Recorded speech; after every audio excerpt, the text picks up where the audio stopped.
Centroamérica entre líneas es un blogcast sobre narrativas, poéticas y escritores de Centroamérica. Bimensualmente abrimos las páginas de un libro de Costa Rica, El Salvador, Honduras, Guatemala o Nicaragua. El contexto social, económico y cultural de la región centroamericana se filtra entre las líneas de la narrativa de sus realidades. Y en Centroamérica entre líneas se convierte en una dinámica de construcción literaria, de búsqueda y descubrimiento, de la mano de autores y autoras del Istmo Centroamericano. Centroamérica entre líneas es un podcast de la Biblioteca, Café de Libros, y está disponible en Spotify, iVoox y Apple Podcast, y en nuestro sitio web labiblioteca.org, en la opción Blogcast.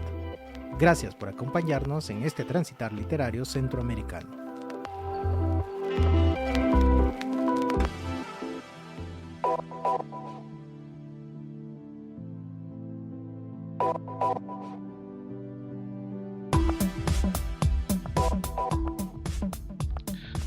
Hoy, en Centroamérica entre líneas, OW, una fábula de Luis Chávez.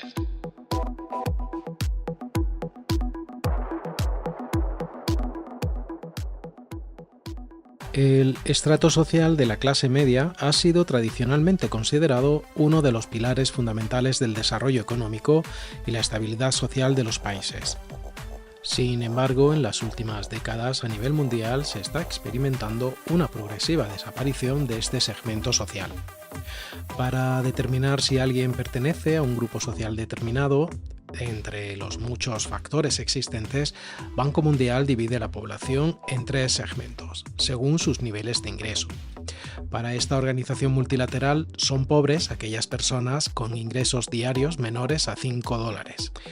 Personas vulnerables, aquellas con ingresos de entre 5 y 13 dólares diarios, y clase media, aquellos individuos con un ingreso diario de entre 13 y 70 dólares. Si bien es cierto que esta clasificación es un poco simplista, mencionaremos que en muchas de las regiones de Centroamérica, la mayoría de las personas viven con menos de 2 dólares al día. Para la Comisión Económica para América Latina de Naciones Unidas, conocida como CEPAL, existen varios métodos para medir la estratificación social, entre ellos los ingresos de las personas, los gastos de los hogares, las ocupaciones, las percepciones individuales y los niveles educativos. Aunque sería interesante también considerar el acceso a servicios básicos como energía eléctrica, agua corriente, servicios de salud y conectividad a Internet, entre otros. Independientemente de cómo segmentar nuestras sociedades, la clase media en Centroamérica enfrenta una crisis de extinción debido a factores estructurales y coyunturales que han erosionado su estabilidad económica y social, profundizada por la recesión económica mundial sufrida por la pandemia causada por el coronavirus, que ha pasado factura en la región, revirtiendo en pocos meses los avances socioeconómicos logrados durante décadas. La creciente desigualdad, la informalidad laboral y la ausencia de políticas de protección social han generado un entorno hostil para la sostenibilidad de las clases medias centroamericanas, en una de las regiones de por sí más desiguales del mundo. De un lado, la concentración de la riqueza en una élite económica y el gran empresariado ha reducido las oportunidades de ascenso social para la clase media, llevándola a la precarización.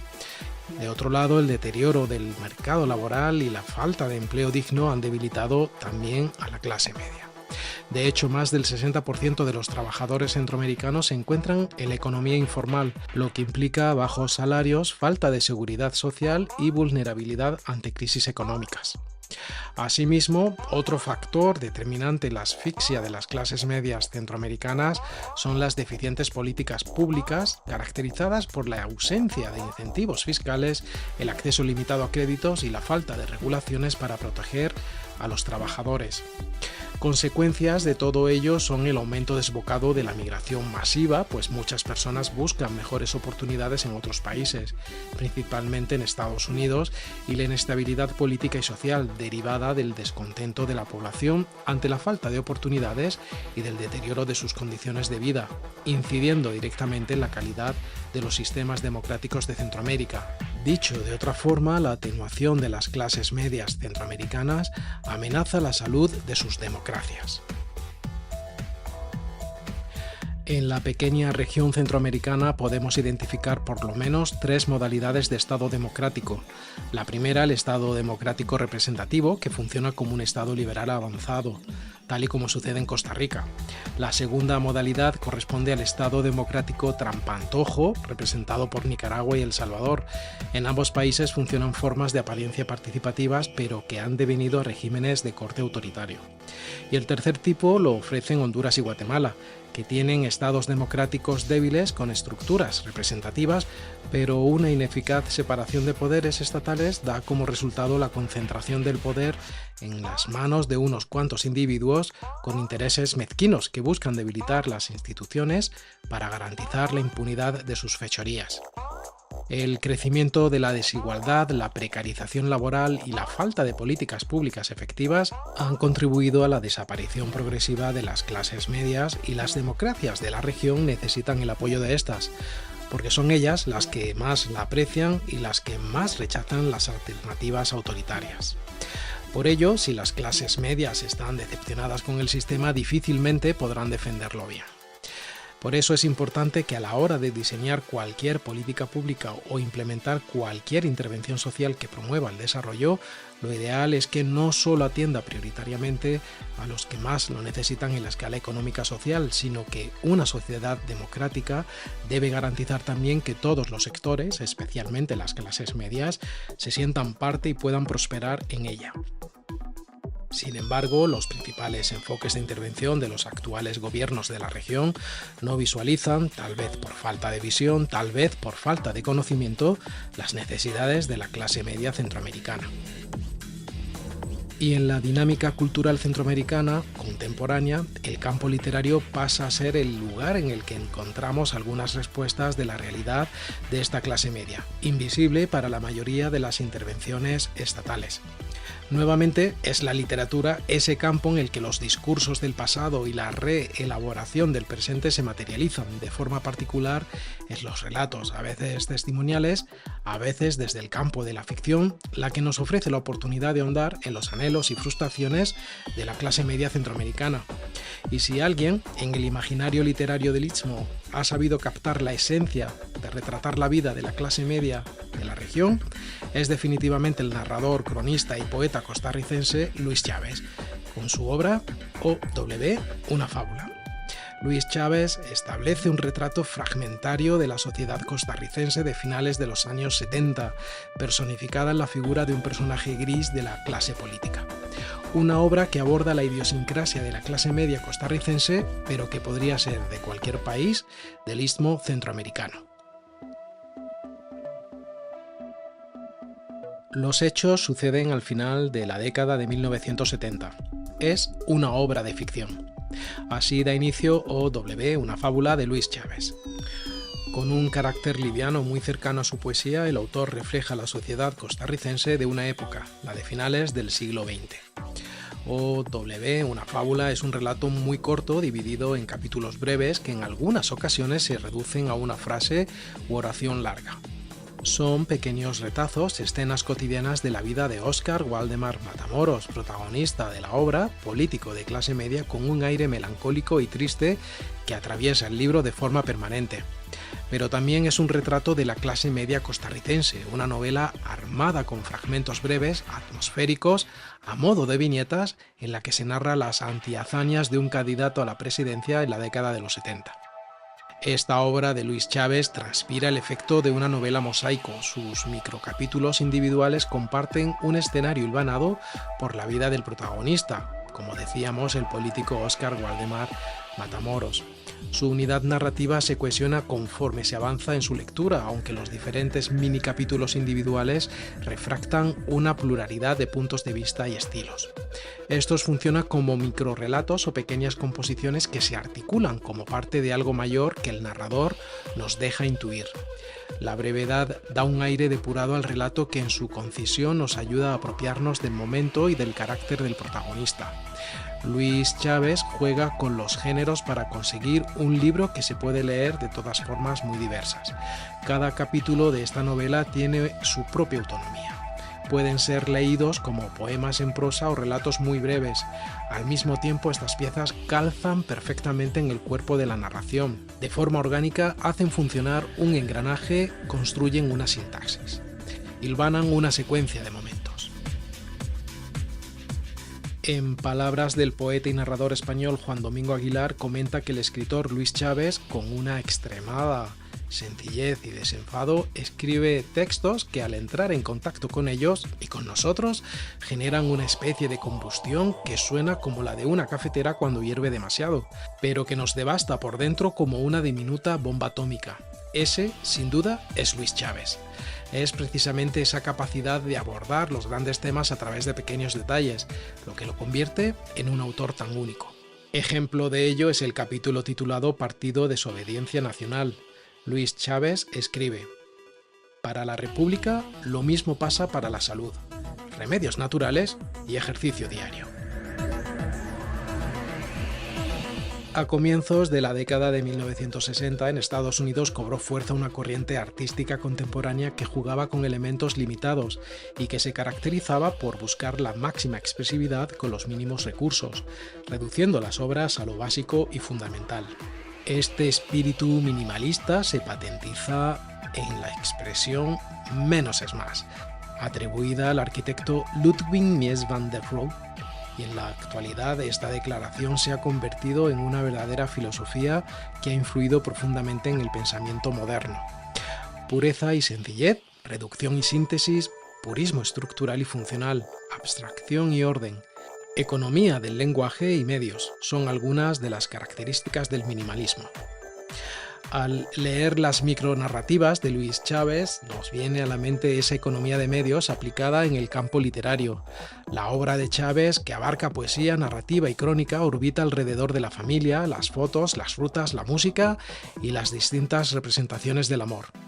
Ese recorte y cierta economía de la forma hacen distintiva a su escritura.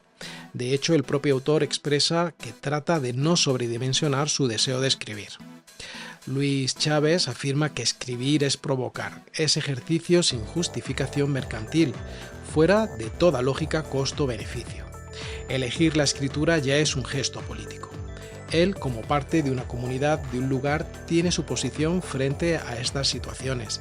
Para él, lo que se vuelve complicado es la manera en que dichas posiciones se filtren en la escritura.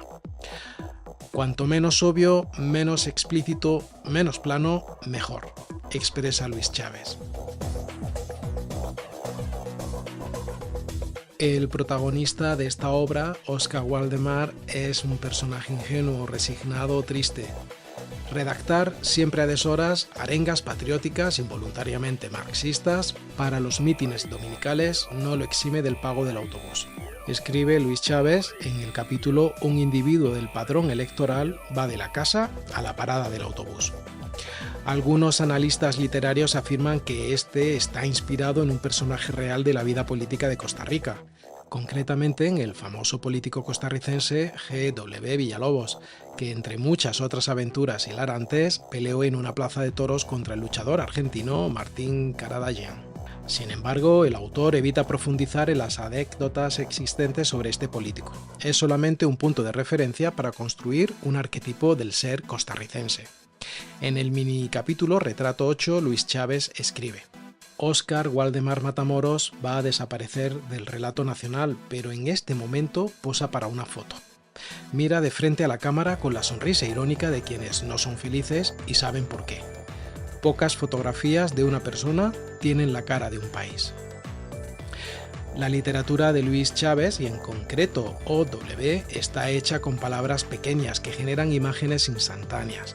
La intuición, los sobreentendidos, los guiños juegan un papel fundamental en esta obra, que acerca de forma muy clara al Chávez narrador con el Chávez poeta. Si bien nunca ha habido tal separación, esta es una historia donde la forma se desdibuja para lograr un híbrido entre poesía, relato breve y microcuento. En esencia, la obra OW, una fábula, es la biografía de una sociedad clase mediera costarricense, pero también calza con la centroamericana. Esa clase media que ve la vida pasar sobre la mesa de la sala comedor vestida con un plástico transparente que cubre el mantel, aquella que bebe sola, ni triste ni alegre, en la cantina del barrio, o aquellas de las jóvenes del barrio cuyo futuro más acertado será quedarse embarazadas. Esa clase media que cada día ve cómo pierden valor los pesos, que ya no alcanzan para tomar el bus, o la de la madre que lava los platos y cubiertos plásticos de la cena, en una pila en la que más tarde lavará la ropa del niño. Una clase media que lleva en su ADN la costumbre de tomar café en vaso, bajar la cabeza obediente y rascarse las axilas en los asientos preferenciales del bus. Una clase media acostumbrada a la fila infame del banco y el hospital, el estreñimiento, el olor a humedad de su ropa, las varices, las gavetas que no cierran bien y, como expresa el narrador poeta Luis Chávez, esa clase media a la que todo lo que no alcanza siquiera para un poemita llorón.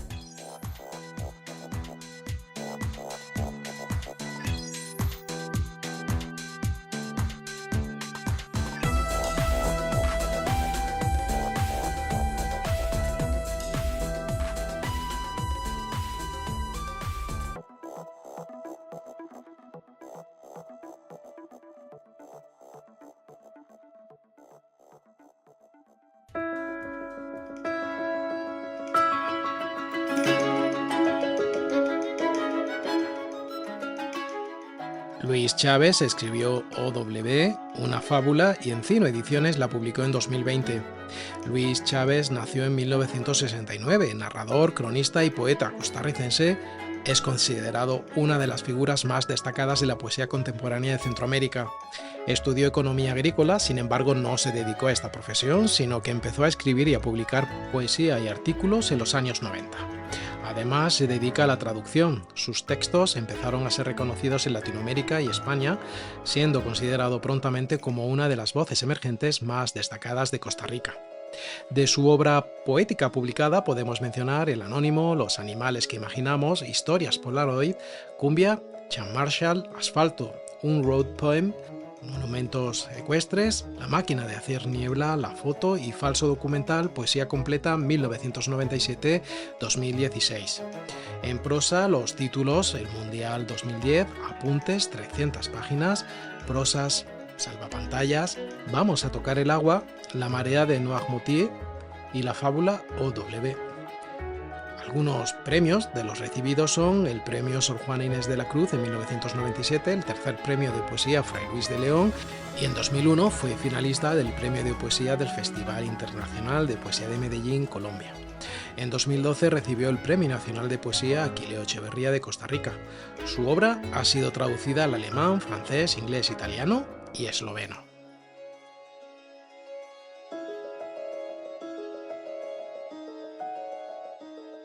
Ahora sí, finalizamos esta travesía de libros y lecturas inspiradas en el diverso e indómito imaginario de narrativas y poéticas de Centroamérica.